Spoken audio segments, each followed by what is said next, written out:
Members, the next bill for consideration today is HB 657, Licensure of Internationally Trained Physicians by Chair Diaz. Chair Diaz, you are recognized to present your bill. Thank you, Mr. Chairman. This bill provides an additional option of graduates of foreign medical schools that have already a pathway to meet the education requirements for licensure by examination. And it also talks about the demonstration of competency in English by obtaining the satisfactory score on the TOEFL exam or a similar board-approved test.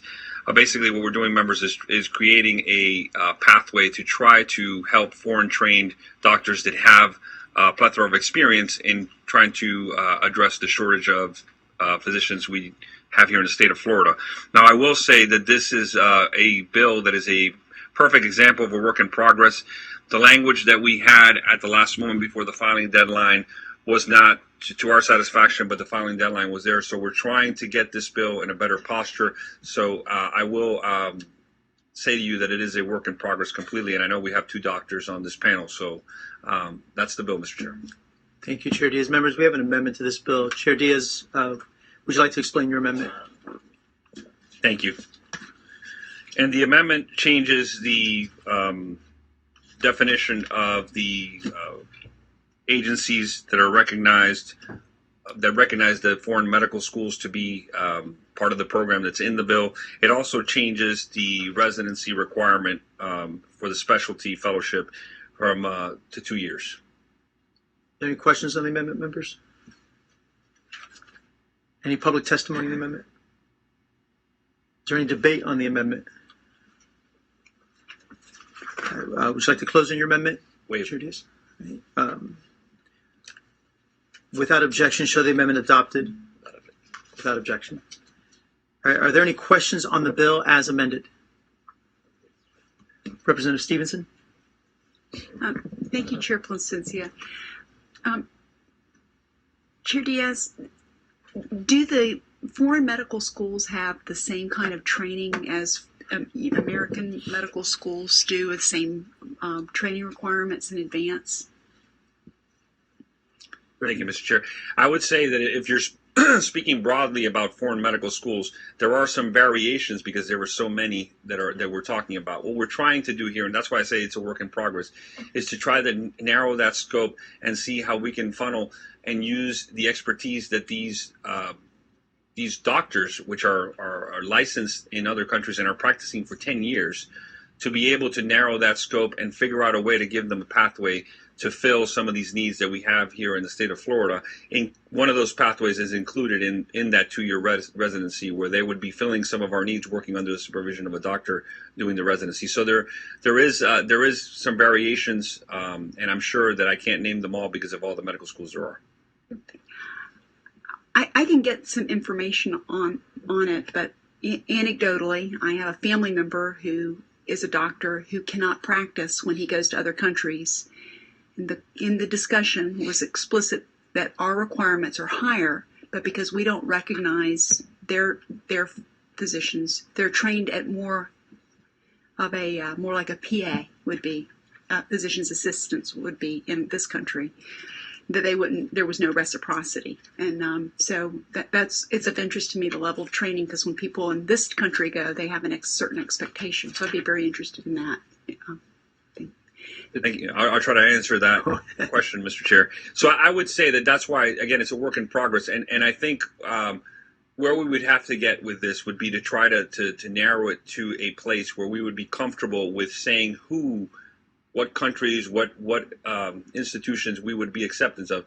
What we're trying to do here is, again, the idea is to try to get advantage of the experience and expertise of these people without, there's no intention of us trying to cut down on the actual requirements that, of expertise for the people doing this. Are there any other questions, members? No. There is public testimony. Aracelis Hernandez from Solidaridad sin Fronteras. Waive in support. Ariana Torrejon from the same organization. Waives in support. Julio Alfonso. Waives in support. Carlos Martinez. Yes, you're recognized. Good afternoon, Mr. Chairman and members of the committee. I'm just gonna speak about my actual situation. My name is MD Carlos Martinez. I'm from Cuba. I've been a cardiologist for more than 15 years. I came to America, my homeland, right now, 3 years ago as a political refugee. I'm a legal resident. I'm also teaching ACLS and BLS, as you know. Those are related with the field of medicine. And we're trying in here to work in this country, and we are able to pass whatever tests we need. In this case, is the special course examination that is currently actual to the doctors that have been without practicing medicine about a long period of time, 5 or 10 years, and we are already gonna able to take that test in English about 8 hours. It's a very complex test, and we're already willing to have that test, and we're already get more experience for our fields for the 2 years of residence. And we right now we are living an awkward situation because we have right now a team at Puerto Rico working as a doctor, helping the people of Puerto Rico, and that's because they were on a disaster situation, and it's an awkward situation because we can help those people in a disaster situation, but we cannot help our Floridian people in a normal situation, in a regular basis. So we have to, with your help and God wills, to pass through this bill, and hopefully we can help our people in Florida. Thank you. Thank you for your testimony. Rene Cuevas. Yes, sir. You're recognized. Thank you, Mr. Chairman. We are more than 10,000 physicians, legal residents, trained internationally in worldwide recognized universities, with more than 10 years of experience on the medical field. We are willing to donate our work to the state of Florida so we can have our licensure validation process shorter than the usual pathway, which may take more than 4 years. And we can start working as primary care physicians to help Floridians and have a better access to high-quality, compassionate, and bilingual care. In personal, I have been medical doctor since 44 years and surgeon specialist since 34. But at the moment, we have physicians working in Puerto Rico, helping to prepare to the people for disaster Irma and Maria. We are Solidarity Without Border members, and always we are more than ready to help. Thank you. Thank you for your testimony. And Yutsi Orestu. Yes, ma'am. You are recognized. Good afternoon, Mr. Chairman and members. Thank you for reviewing our bill here. My name is Yutsi Orostegui. I'm a trained physician from Colombia with more than 12 years of experience on the primary care field, who came to this country with my daughters and my husband, looking for a better quality of life, more tranquil life, away from the violence in my country. I have been here in the USA for almost 4 years, and I have been working on the health field since then, trying to get my medical license revalidated, which have turned into a very long and difficult and very high cost process for me and my family. I am very passionate to provide the best quality of care that I can in the primary care setting, which I have been doing since I graduated in 2005 from a worldwide recognized university in Colombia. I am also a member of the campaign Ready to Help in Solidaridad Sin Fronteras, And we are allowed to work during emergencies without any license requirements. And we are currently doing to help people in Puerto Rico in the disaster situations.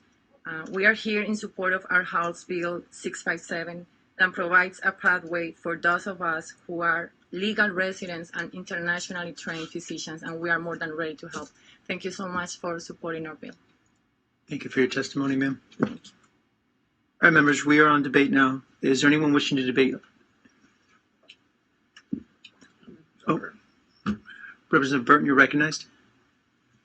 Thank you, Chair, and Chair Diaz. Thank you for bringing up a conversation that I think we need to have. And I think you've already stated to us your willingness to work with other members here in the House on perfecting this bill. But I really want to also particularly thank those who came and testified today.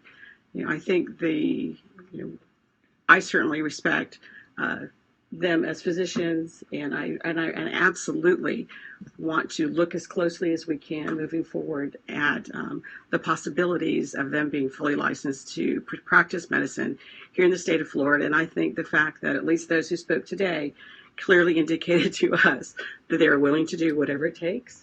And it's not going to be easy, and it shouldn't be easy to be a physician because you have within your hands and within your purview the health of an individual. So thank you. I'm really interested in being part of this conversation. So thank you for bringing us, and I would certainly support this so that we could continue. Any other members from the debate? Representative Stevenson, you're recognized. Yeah, thank you, Chairman. I certainly don't want my comments to be construed as critical of the effort. I just want to make sure that we have, that we meet all those requirements. I'm just curious about it because of the things I've heard, of the variations between what a physician's training is in some countries and others. So thank you for bringing it forward. I've also heard some of the difficult stories about people who have been here and can't practice to their full ability. I've heard both sides of that issue. So, and I would echo everything that Chair Burton also commented on. Thank you. Thank you, members. Anyone else in debate? Representative Diaz, would you like to close on your bill? Thank you, Mr. Chair. Now, I would say I appreciate the comments, and I would say that the quest in this endeavor is to find the place where we can provide or make it more streamlined, but we can take advantage of the expertise. We have people that have come to our country that have a level of expertise.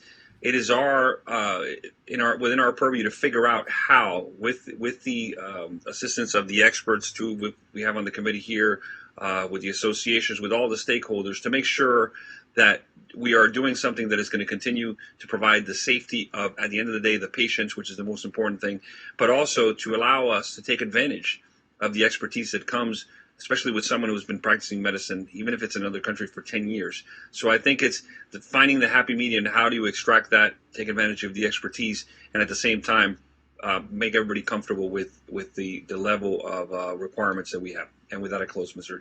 Chair. Thank you. Jessica, please call the roll on HB 657 and announce the vote. Representative Stevenson? Yes. Silvers? Yes. Bigman? Yes. Perez? Yes. Newton?